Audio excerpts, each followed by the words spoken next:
আমার পরিচিত অনেকেই বলেছিলেন যে আমি দুরুদে ইব্রাহিম আমল করেছি আর আমার কাজ 100% হয়ে গেছে।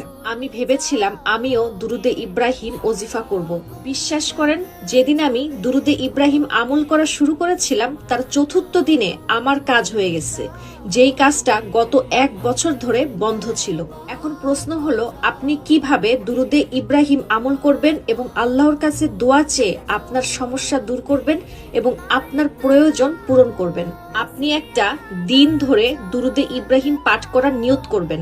আমি 21 দিন ধরে প্রতিদিন 33 বার দুরুদে ইব্রাহিম আমল করার নিয়ত করেছিলাম। আলহামদুলিল্লাহ, আমার কাজ চতুর্থ দিনে হয়ে গিয়েছিল। দুরুদে ইব্রাহিম এমন শক্তিশালী আমল, যদি আপনার নিয়ত সত্য হয় এবং আপনি বিশ্বাসের সাথে আমলটি করেন, ইনশাআল্লাহ আপনার কাজ যেটাই হোক না কেন সেটা 100% হবে। যারা যারা এই আমলটি করার নিয়ত করতে চান তারা দয়া করে আমার কমেন্টে আল্লাহু আকবার লিখুন, ইনশাআল্লাহ।